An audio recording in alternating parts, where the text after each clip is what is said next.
Bonjour tout le monde, bienvenue à ce cours en ligne, l'élaboration d'un protocole de commotion cérébrale dans le contexte de l'intervention professionnelle en loisirs.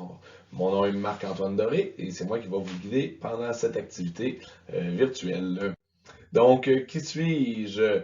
Je suis premièrement thérapeute du sport agréé. J'ai travaillé avec beaucoup de sports à haut risque, dont le judo, le karaté, taekwondo, football, rugby et compagnie. Donc, j'ai une belle carrière de ce côté-là. J'ai aussi travaillé avec Athlétisme Canada, où ça m'a fait voyager un peu à travers le monde. Je suis présentement aussi étudiant à la maîtrise en traumatologie préhospitalière à l'Université Laval. Je suis instructeur de premier répondant depuis plusieurs années. J'ai entre autres co-assisté vos professeurs dans le cours de premiers soins en intervention de loisirs là, que vous avez fait à la session précédente. Faites ça à plusieurs reprises. Sur le terrain, je reste actif en étant premier répondant à la ville de Côte-Saint-Luc, où on répond là, aux appels du 911 en partenariat avec le service ambulancier. Je suis instructeur pour le chapitre ITLS Québec, qui est l'organisme en charge de la traumatologie préhospitalière au Québec et un peu à travers le monde. Et je suis le papa de 3 enfants, Félix, Élie et la petite Gabrielle. Et pourquoi tout ça c'est important? C'est que avec pourquoi c'est important, pourquoi c'est relevant, avec les années, j'ai vu des centaines et des centaines de conventions cérébrales, entre autres, comme je vous disais, avec les sports à haut risque, mais également aussi avec l'école secondaire de Mortagne, où j'ai travaillé pendant plusieurs années comme thérapeute du sport. Donc, à De Mortagne, un de mes mandats, bon, c'était la réhabilitation des blessures sportives, mais aussi tout ce qui touchait les commotions cérébrales, que ce soit le retour au jeu ou le retour à l'apprentissage. Et on avait une belle équipe multidisciplinaire, on travaillait tout le monde ensemble pour le bien de l'athlète. Donc, j'ai eu des très belles années là-bas, puis on va essayer de vous amener un peu de cette expérience-là. Ensuite de ça, on va commencer au cours du cours en ligne, en fait. Je vous ai glissé quelques petites études de cas. Je crois qu'il y en a 3, en fait. Normalement, on faisait ça en classe. Je posais des questions, puis ça vous faisait réfléchir. Vous allez faire maintenant la réflexion seule de votre bord.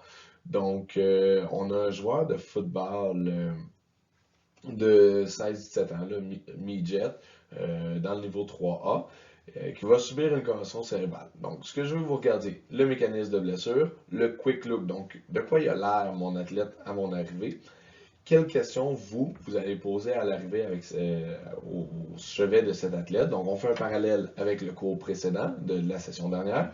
Et puis, est-ce que mon athlète retourne au jeu? Si oui, quand, comment, maintenant, plus tard, dans un mois ou jamais. Donc, ça ne prendra pas 5 minutes pour y penser, là. On va faire ça tout de suite. Donc, on regarde la vidéo. Le joueur qu'on regarde, c'est lui ici. Il se fait prendre et boum! On peut regarder.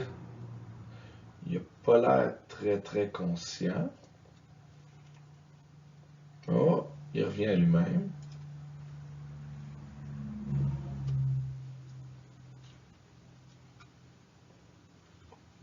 Et j'arrive à la rescousse. Rescousse.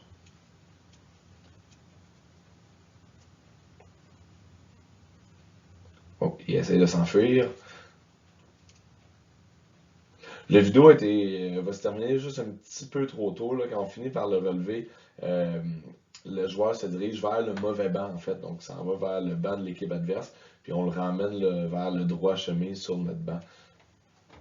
Donc, et la réflexion, quelles questions vous allez poser à cet athlète? Qu'est-ce que vous faites pour le retour au jeu? Et pourquoi tout ça c'est important? On va parler d'un cas très célèbre, le cas de Zachary Leisted. Le jeune Leisted a créé indirectement, là, vous allez voir dans la vidéo, un projet de loi sur les commotions cérébrales. C'est une histoire qui a fait beaucoup parler, qui est un peu là, au début de toute cette saga sur les commotions cérébrales. On va parler d'autres cas qui sont arrivés localement, mais l'histoire du jeune Lysted là, a fait couler beaucoup d'encre et pour pour une mauvaise raison initialement, mais par la suite pour des bonnes raisons. Donc je vous laisse regarder le vidéo. La vidéo est en anglais. J'ai mis les sous-titres, j'ai fait une traduction libre là, comme je pouvais.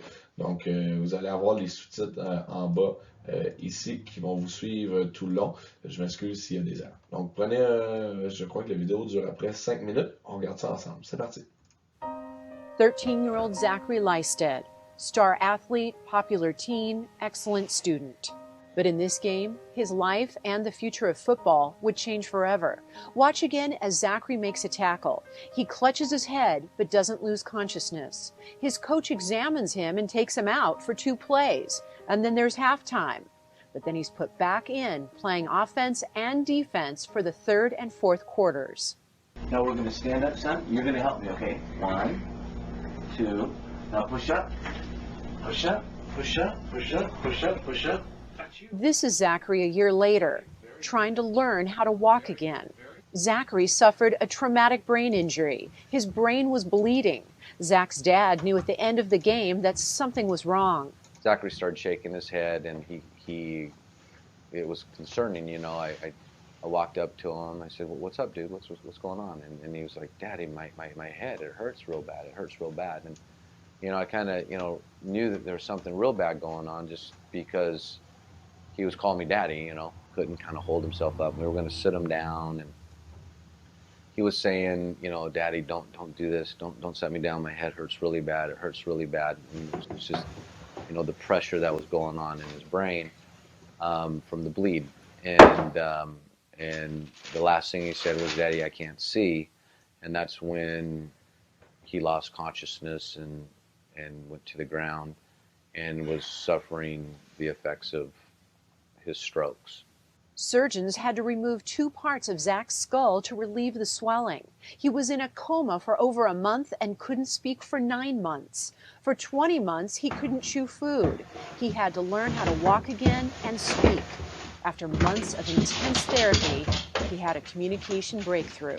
So my wife called me. I was at work, and she called me, and she says, "Hey, I want you to hear something." I said, "All right, whatever."